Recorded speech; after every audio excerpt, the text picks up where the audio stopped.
Introduce yourselves introduce yourselves and your band. Like each of us? Yeah. We'll start with you. Where am I looking? Anywhere you want. Me and the camera, wherever you want. Okay. What am I doing with my hands? Just get too high? Mason, I got you the whole time. Okay. Hi, I'm Mason VanGaalen. I'm in Fiends. I'm Jamie Dean. I'm in Fiends. Darryl James, I'm in Fiends. Jay Westman, Fiends. Okay, and how would you guys describe your sound? I mean, on our social media, it says indie punk, which if I had my way, it'd just probably be alternative. But there's a lot of weird connotations, I guess, or permutations. I don't know if that's even the right word. But I would just say we're a rock band and we just incorporate wherever. We pull from wherever. We pull from a lot, Yeah, So that's good. What do you pull from? The rock band. What bands or what genres? What bands, what genres, what particular artists do you speak to you for your instrument or for songwriting? I don't know. The ones that It's tough. I was gonna say we would span anything from Fleet Foxes to Swerve Driver. Yes. Anywhere from those extremes. But with more of a pop structure. Okay. So our songs tend to be more intro, verse, chorus, bridge, chorus, outro kind of thing. Sure. But within that framework, you can kind of play around with a lot. So there's always a structure to it, or almost always a structure to it. But I think we draw on a lot of different stuff. So you have a new album coming out? Yeah, at some point, It's almost done. We're almost finished, So when we say new album, do we mean new, or is it just new for the people when you release it? How long have you been working on this guy? It's been almost 2 years. Next month will be 2 years off and on. Obviously, the pandemic. We started it just before, right? And then we had to obviously stop for a while and wait until we were allowed to go back in. I think it was I remember when I was gonna go in for bass, and then we had it was kind of around Christmas, and then and we do take time off around that time too. And it was okay, we're getting ready to go in the studio, and the pandemic happened. The guitars and drums were done for a year before I got back into it. The guitars and drums were just sitting there. Yeah. But the way we even started the record was no one knew the songs. It was except for the main guitar track, the main rhythm track. And that was pretty much the only thing that was solidified. So who wrote that? Darryl and I went through those ones. Now we're in a situation where the next one that we do, we're already thinking, this one's not even done. We're thinking about the next classic. one. But we're already thinking about the next one, and we started jamming the four of us. This is the first time we've had the opportunity to really work on something together, and it's been pretty awesome to kind of approach it that way now, because it's taken this long to do the record because of COVID, but it's also taken this long because we figure the shit out as we're working on it, and as we're in the studio, we're kind of feeling out how these songs go. So, but we're almost done it. Okay, so there was two of you involved in this album for the most part, and then the bass player and the drummer, yes. Well, you guys kind of mentored. It was with Jay. Well, Mason's been playing with us for a long time, and he everything that's on the new record is all written, all his bass lines and everything. Everyone wrote their own parts. Sure. But now that you're starting to work on new stuff, is that now all four of you are writing the songs together? Yeah. We're all throwing out ideas, all asking each other We're all asking each other questions about parts and things like that, and tempos and time changes and things like that. So it's definitely gonna be. This record's gonna be cool that we're doing, but I think even the one after that is gonna be even cooler because it's gonna be more of a collaborative effort. How has the sound changed since there's four of you involved in the writing process now? Still feeling it. I was gonna say We're still feeling that out. Yeah. But I don't know. It felt like the sound was always evolving. And Right. I think we did go through a process of band member changes as well. We've gone through a lot of band We went members. through a lot of that, yeah. Right. So finally kind of settling where we are here feels really good. Yeah. That's why this is like kind of the first time we've been able to really do that. Yeah. So let's talk about that for a second, because that's a side of like being in a band that doesn't really get discussed very often. It's like the challenges of finding the right group of people to play music with, and like the amount of like we always talk to the bands that are together. Talk about how many bands we've been in that just didn't work out. So like the struggle of making music, there's something there to like. It would be easy to walk away from it because it's almost people treat it like a hobby, but we keep doing it. What is it that keeps you guys like focused on finding other musicians and pulling this thing back together and making the album? Why does it drive you? That's a good question. It's a great question. It's a tough question. That's hard. I think for me, especially like with the pandemic and having not been able to go to shows or play shows, you almost take it for granted. I think like how I look at it now is like it's a pretty special experience to either be part of or witness like being a show or something, right? I think before though, like the thing that was keeping me going was just like hanging out with friends, really. But now it's more something. It's a lot more special now. Now in these times, it's crazy times. Yeah, I honestly, I question that all the time. Like I think it's like it's something that every musician questions at some point. Like no matter what stage you are in your musician life or career or whatever you want to call it, that you get like there's always that idea that it's just like, oh, you're too old now, or and as you get older, you kind of feel that way because people do start like. Stop! I don't play anymore. Like whatever. Even if they're cover band. Or even if they're really good, it's like they stop playing or something. So it does make you question it. I don't know, man. It's just something's missing when it's not there. Something's not. I don't feel as whole. Even like with the pandemic, and I think we all felt it, where it's like getting the motivation back to even like get a band practice together, like finish a record or go play a show. Do something like this. We were told to sit and not do anything for a long period of time. And it's hard to like. Sometimes hard to motivate. Did your mind always keep going back to music even when you couldn't do it? Yeah, I mean, always. Music is, for me anyways, music's a pretty constant thing. And when it disappeared, I realized how much it holds me together. The worst of times, right? The same. Yeah. Has that changed the way you write? God, no. It kind of bums me out too sometimes, because I read a lot of people are putting out records now again and stuff, and they have throughout the pandemic, and a lot of the interviews I'm reading is like, I really wanted to put something positive out there, or like they'll ask them like, oh, your lyrics are like very uplifting on this album, and they're like, I wanted to put something positive out there, and I don't know if our new record's very positive. It's like it's the exact opposite. It is like the reality or the awfulness that you can feel at times. So I don't think the pandemic has changed, because I've always kind of written that way, at least lyrically. It is kind of interesting though, like the way that I was thinking about this recently, how for some reason whenever we're going through something difficult, there's this like collective desire to find something positive to do. But I find music is a good way of just like looking at the elephant in the room. Like we all feel like shit. Can we talk about this for a minute? Yeah, we all just kind of too, feel right? a little sorrow for 5 seconds and just like enjoy that we're all feeling it together. Absolutely. It's a camaraderie, right? Like like-minded musicians.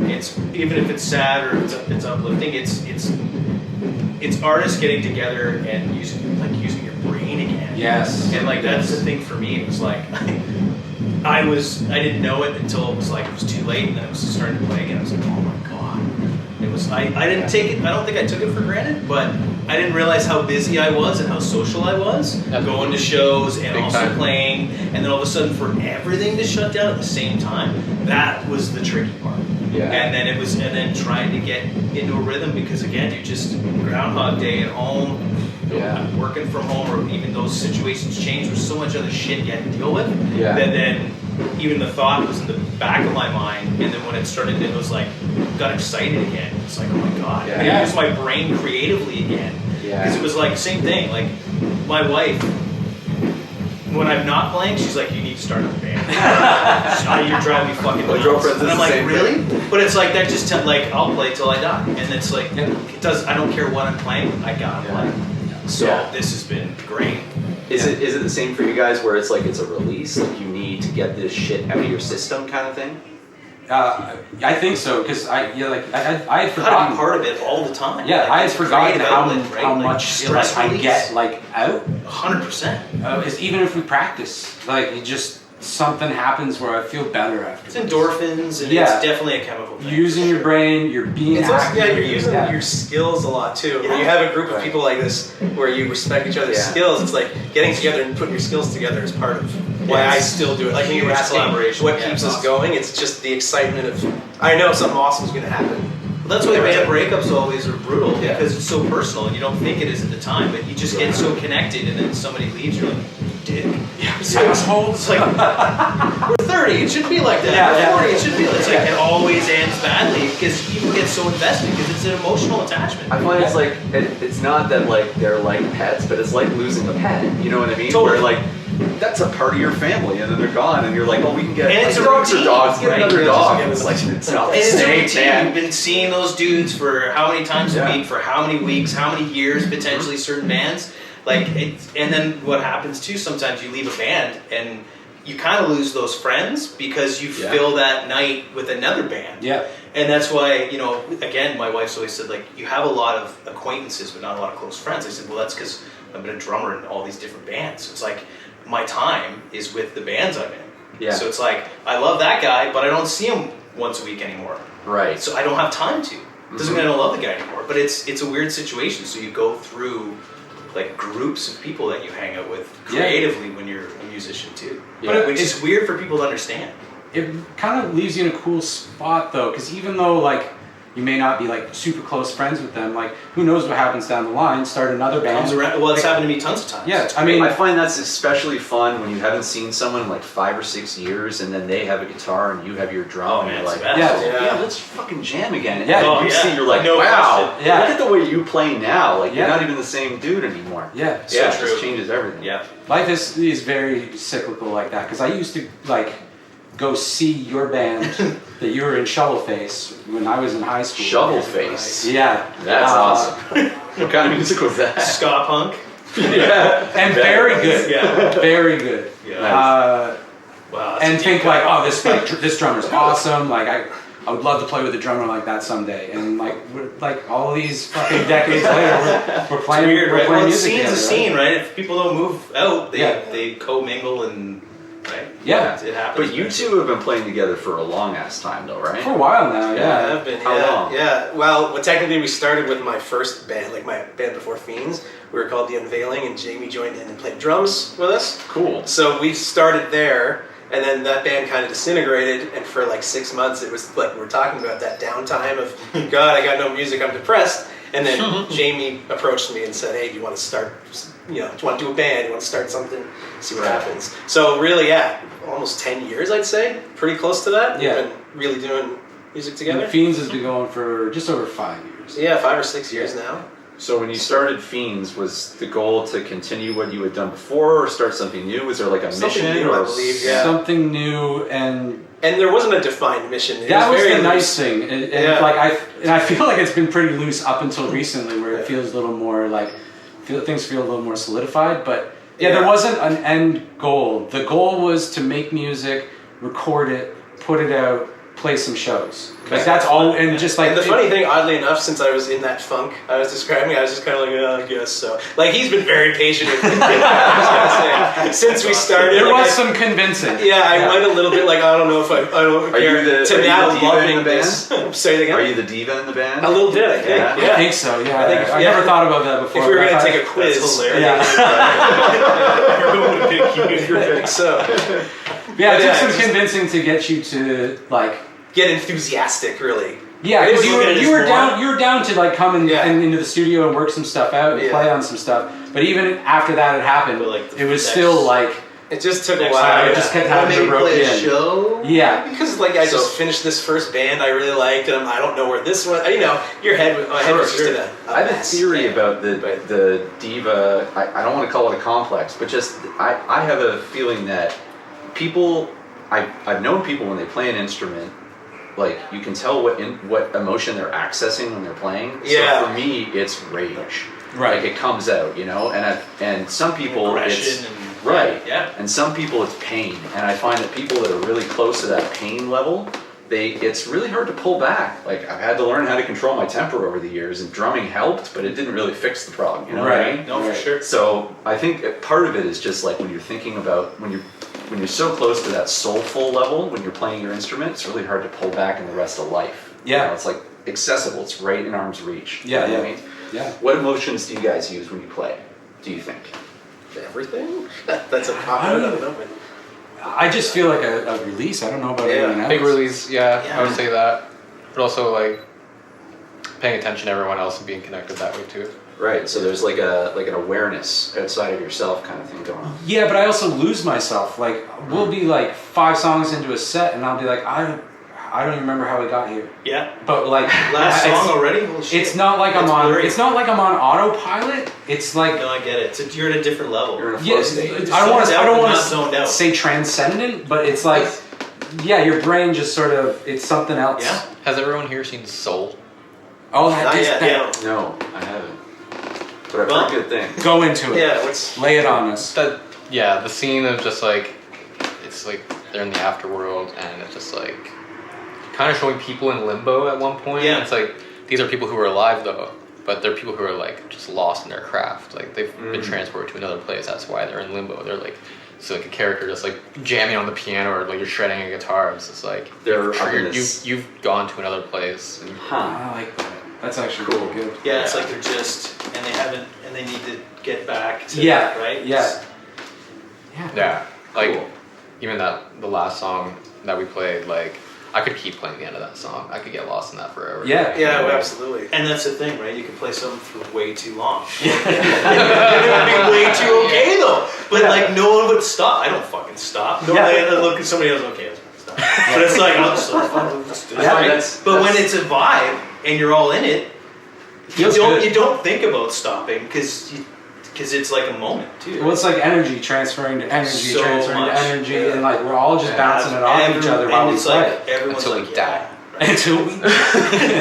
I find the biggest struggle when you're in a band is figuring out where to stop on certain parts because like we'll be jamming something out and it'll be like 4 minutes later and we're like, oh yeah, we gotta find a way to end this. Yeah. Yeah, You know? true. Or That's do the- you? Right. Yeah. Yeah. Yeah. It fades out, then it fades back in. We've done that a few times. Yeah. totally. You have to fade out and fade Right. back in. At least once. If you haven't done it, try it. It's good. So with the new album, is there a sort of like a concept to it? Is there a cohesion to it, or is it just songs that you want to put together on a record? I think it's just going to give a good sense of the direction we're taking things. It's not like we're going that far off the Yeah. map of what we've already done. I think we're just more so It's like. just a new step forward too. Yeah. It does not sound like Fiends. Yeah, exactly. It'll sound like us, but But like it's our debut, so we're trying to show like Debut here's- full length, debut yeah. full length Yeah. album.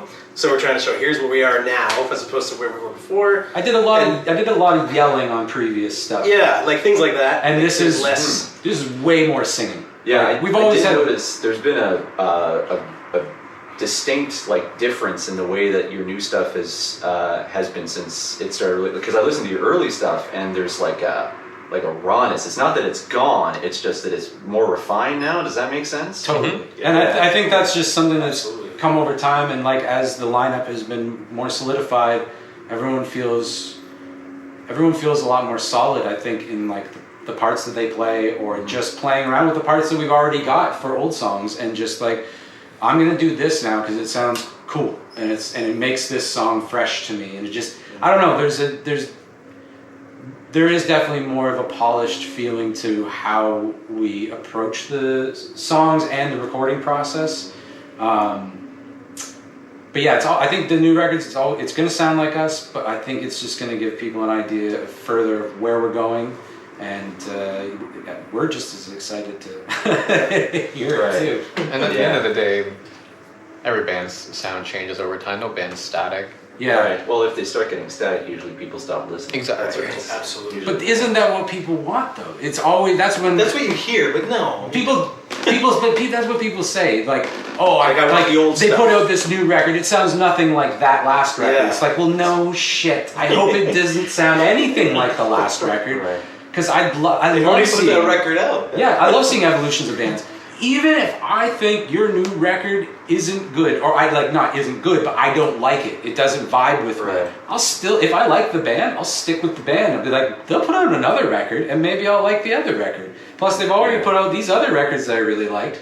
Doesn't mean I'm not going to see them or like them anymore just because they put out a record that didn't vibe with me. Yeah, so that leads me to something I think about pretty regularly. It feels like, from my experience, like, you can't always listen to the public. They don't really know what they want. So how do you thread that needle where you're trying to, because you have to kind of place it, you have to follow what the audience responds to. Like, I know we've all played shows where that song doesn't land. We need to do something to work on that so that people connect with it. But then there's a part of you that's like, fuck those people. So how do you find that? Attention spans are different now. But I think that, Yes, for that's sure. true. Yeah. But I think that's why we bake into our songs the structure.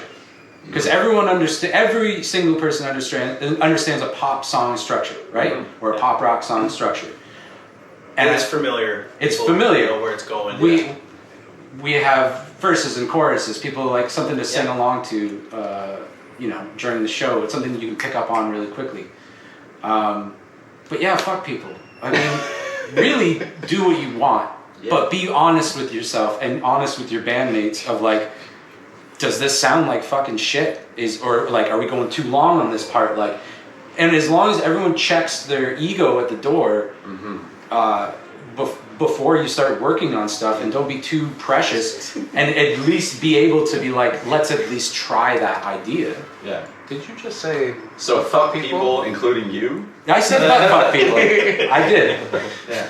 I back him up And because I stand by my stand. diva thing, so I back him up. So there it is. So like, when you guys started playing together, what was it that drew you guys to each other in terms of like, was it the way you played together? Was it the way that you heard each other? What was it? At first, it was like, for me, This is a long time ago. for me, it's out of I want to play with people that are better than me. Like I have surrounded myself with much better musicians than myself, so everything immediately gets elevated. But this was like a pieced together over the past 5 years, 6 years of playing to get to this point where I love playing with every single person here. I do honestly believe that these guys are fantastic musicians and are on another level, and it makes me want to play better. It makes me want to write better, or sing better, or try new things. I don't know. It just feels like a lot can happen with this crew. Yeah. So it's about like, it's an admiration as well as like a connection with like how you guys play together. Yeah. Like I remember I went, like, we needed, our original bass player quit because life. He went on to the career, right? He still Oh works. yeah, absolutely. And he's a fucking solid dude. So we needed, we desperately needed a bass player, and a guy that I know recommended Mason, and I went to see him play a show with the band that he was in at the time, and was just floored. I was like, yes. What band was this? Charlie Weber and the Glorious Failures. Cool. What kind of sound was that? Americana. Oh, okay. Yeah, cool. I would say Americana, yeah. Very cool. Yeah, and it was like, I was like, that's the type of bass player I want to play with. And luckily, we all hit it off. So. Yeah. That's good when you get to meet him too. And he's like, oh, he's a nice guy too. Yeah, right. Like, that's a bonus. Yeah, we're all nice. Okay, cool. What made you think I wasn't? What would you want to know? Just sometimes you meet those guys. Just Americana band. He's Americana band. Oh, yeah. I gotta get that. I love it. I mean, It's awesome. And then you meet him and you're like, hey, oh, wow. Would you be in a band with a douchebag? You can be in a band with a No. douchebag. You can, but not for any Not for a long length of time. time. I You find can, if but you're- then it fucking fizzles out so fast. Yeah, I find if you're in a band with a douchebag, either you can't or you end up being a douchebag.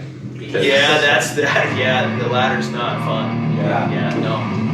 Yeah, and then you're just douches together. And it's like a couple of douches and a revolving crew around you. Like, that doesn't end Right, well. yeah. Yeah. I've met guys that are awesome musicians, and it's like total assholes. Right. If I asked me tomorrow to go on a year-long tour, I would, and all expenses paid, I'd be like, get fucked. You know what I mean? Like, you have to, but I think as you get older too, you see through that stuff. You're like, I'm not touching that. And your time's more valuable when you get older. So like, you know, when playing with multiple bands, if I'm not having fun or somebody's didn't check their ego at the door, it's like, I got better than I'm gonna go home. Like, I'm here to have fun, and when it's not fun and it's frustrating and there's battles like that, you're with the wrong people. Yeah. And those bands don't stick around that long. Yeah, that's true. You know? Totally. Do you think there's a connection between being a nice guy and doing well at music? I think it depends. I think with careers, I think from studio perspective, yes. I think Also, if you want to do it like if I was you're an amazing drummer, but you're a piece of shit to work with, you're not getting a call to go in and play drums on that. So I think for the most part, like in band stuff, some people will look up to people that think they're this awesome person, even if they're an asshole. But I think when it comes to the professional side of it, you can't. There's got to be tact. Like, you can't just survive being like this god of whatever you play and think that like it's gonna. Then you're gonna fall on your face. You're not gonna get the phone call.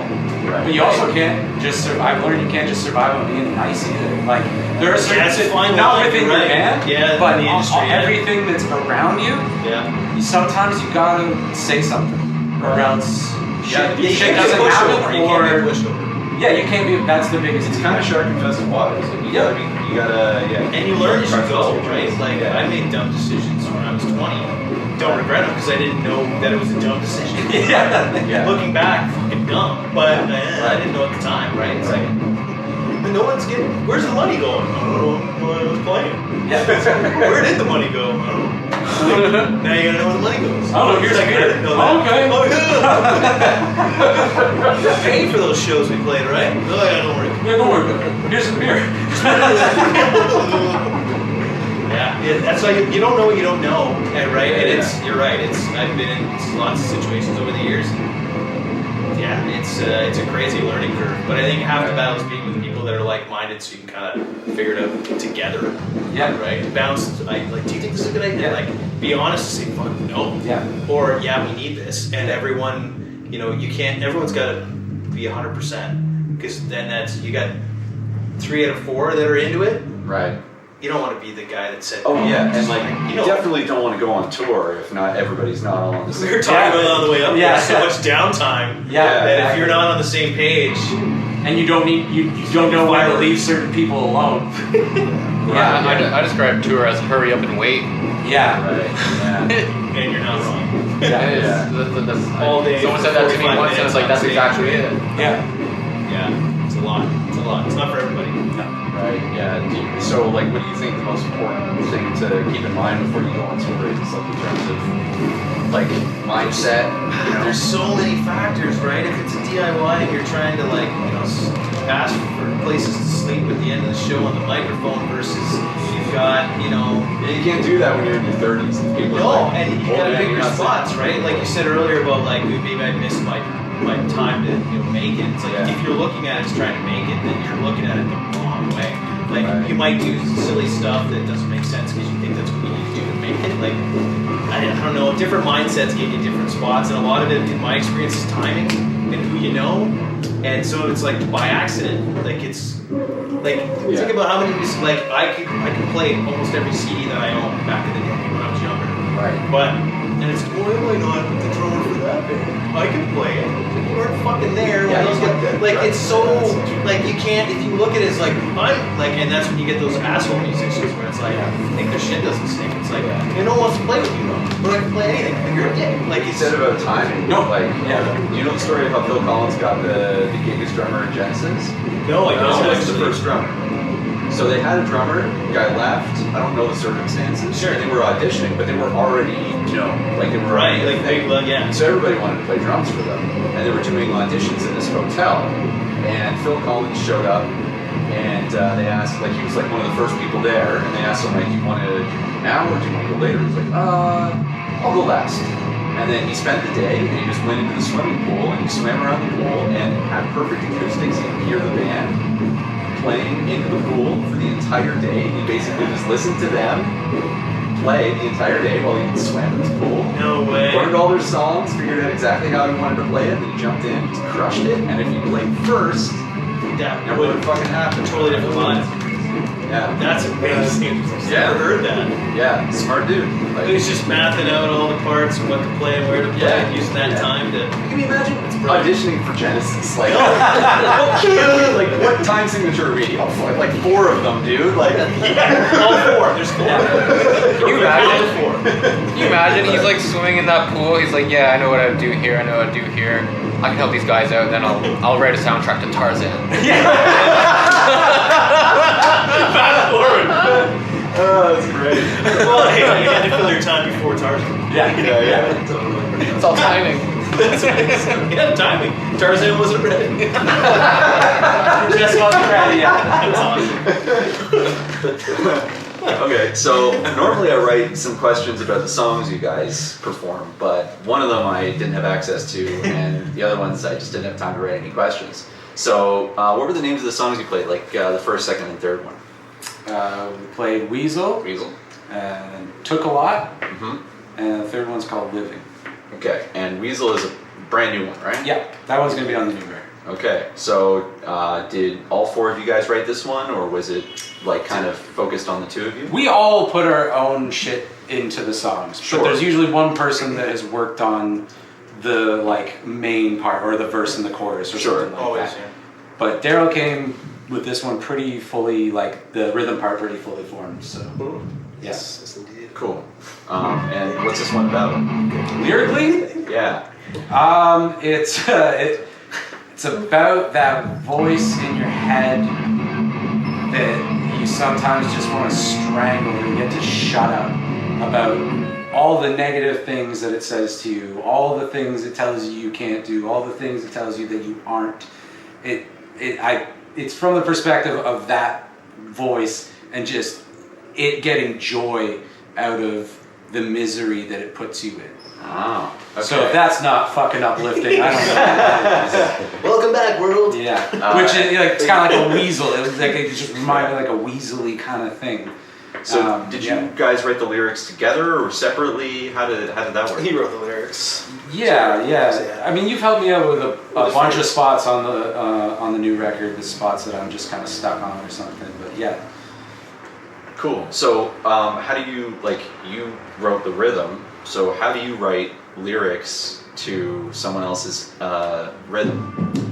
Easy. Like Darryl writes good songs. Nice. It always takes me a while to find the melody. Like Yeah. it just takes me a while to figure it. So that's not true. Sometimes it's like immediate. I'm like I can hum a part Yeah, already. you got a hook. Yeah. Yeah, when the song's good, and I mean, it's definitely. I had to figure out how to sing it. I had to figure out how I was going to sing the whole damn record. Yeah, My goal was to just, like I said, I want to sing through most of this record. Like, just sing. There's like few little yelling parts in there. Sure. Because I don't want to fully get rid of that. Yeah. But I really wanted to be like, what would happen if I just sang in my like regular singing voice? So yeah, a lot of it was just figuring out where does my voice sit in this song. For sure. So for Weasel, it was like, I bring it down for the verses, Yeah. and then when the chorus kicks in, you kick it up a notch. So it's pretty easy when the song's written well. It's pretty easy to write lyrics to it. So, yeah. Cool. And then Took a Lot, you said was the next one. Yeah, that was a single that we did in another transitionary period of this band, it was literally just Darryl and I. Playing on that one, yeah. Well, there was no one else even in the band at that point. We had lost our original bass player, our original drummer, and it was like... I joined shortly after your release of single. Yeah, that's right. So you guys worked double time. You played all the instruments. Yeah. Okay. Yeah. So what's that one about? Sorry? What's that one about?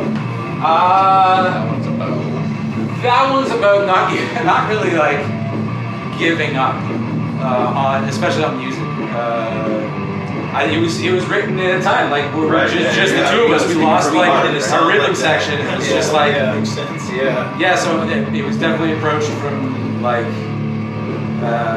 one of the lines is all these highs and lows. I've been chasing shadows. Staring out the window, looking at myself below. It's just like it felt like a lonely time, and it felt like, Jesus, do we even do this anymore? It's just that that feeling of like second guessing yourself. It took a lot to like get to where we were at, and that's what it felt like. It was just like, this took a lot. Let's keep fucking going, and then we went in and did that one pretty quickly. Nice. Yeah. And the third one was called Living. Is this a new one, old one? And that was another single with just, once again, it was a time where it was just the two of us. We had decided during that. It's got a nice, it's got a solid groove to it, and like I like the freak out at the end where it goes kind of wild. Yeah. Psychedelic. Thanks so much. Yeah, it was just, once again, we decided during that time, we did 3 songs when it was just the two of us. And we were just like, let's just keep doing this. Let's just keep figuring. And we were still figuring out, like, that was after we lost the first 2 guys, and we were trying to figure out, do we even want to sound like that? Yeah. What do we want to sound like? Like, Living was our first real foray into more psychedelia, if I may. Yeah. Like, it was where we got slower and did things with reverb on the vocal. More groove. More room to breathe. More room to let it was a conscious thing. Yeah, it was a conscious thing with that one. Yeah, and that was, lyrically, that one's more just about not trusting the powers that be in establishment. It's not that I don't go along with the things of society and whatnot, but it's we were in Toronto. We're from London. We were in Toronto seeing Fleet Foxes. And we got real high before we went into the show. What time you guys saw them? I remember that story. And you were actually inside and I was outside and I was just staring up, and the first line is, people in tall buildings make our decisions for a living. And it was that idea of like, I don't mind being like part of a cog in like a big machine, but sometimes you just look up and you realize that there are like decisions being made that affect you that you have no idea about. Yeah, we're all kind of product of central planning in some way that we don't even realize. But I don't know. I try not to. That was when you. I feel that every time I go to the subway and there's some construction, when you were I have to like go through this fence and around this area, and I'm like, why can't I just go? I was how high? I was so high that like Darryl wasn't outside. I needed to go back inside to the show. Like it was in between like the opening act and Fleet Foxes. I needed to go back to my seats to find Darryl and because I was like, I knew I'd feel better once I was sitting next to him. I was like, I need to feel grounded right now. But that's amazing. And may I recommend seeing Fleet Foxes on weed or not? Either way. Is weed like an engine of creativity for you? Is it something that you use to write music, or is it just something you enjoy? It's just something I enjoy. Yeah, same boat. I get like, because I wrote before, like I didn't start smoking weed or doing any sort of like drugs until I was in my early 20s. I didn't drink a beer until I was 19.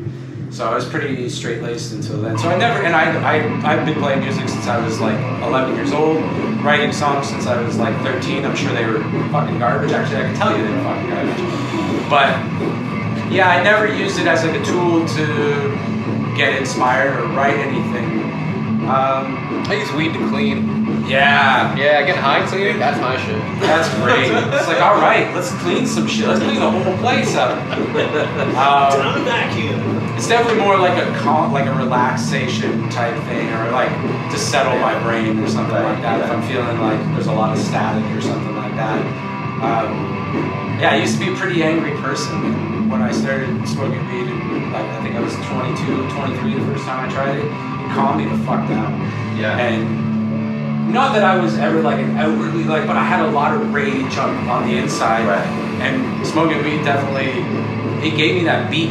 It gave me a beat to like think, to be like, are you really that angry? What are you so angry about, kind of thing. Yeah. So did it have a ripple effect? Like when you sobered up, it still was like, why is this? And that's the thing. Like I could I'll take time off smoking weed or whatever. You go on vacation somewhere, it's like I can't get weed here. Wherever you're at, you're just like whatever. And even in those times, or if I take time off, like it definitely had that ripple effect of it permanently calmed me down a bit and gave me like more level-headed thinking. But hey, weed and drugs are not for everyone, so this is not an endorsement for everyone to try it. No, it's not an endorsement. I'm always curious about why people use it, how people use it. Right. Some people use it purely as a tool. Yeah. Some people it's a lifestyle. Yeah. Some people it's like an occasional, like when I'm hanging out with people and they're having some weed, I'll smoke some. Yeah. And some people I know that like they used to smoke it and then they got severe anxiety and they're like, I'm out. Yeah, there's all kinds of levels. Yeah, so true. Totally. I think that about does it. That was a good conversation. We'll end on the weed. Yeah. Most important thing. Sweet. Thanks so much, guys. Thanks a ton. Yeah, it was a great Super fun day. That was a super fun day. And damn it, we're gonna make it back to London at a decent hour. Wow.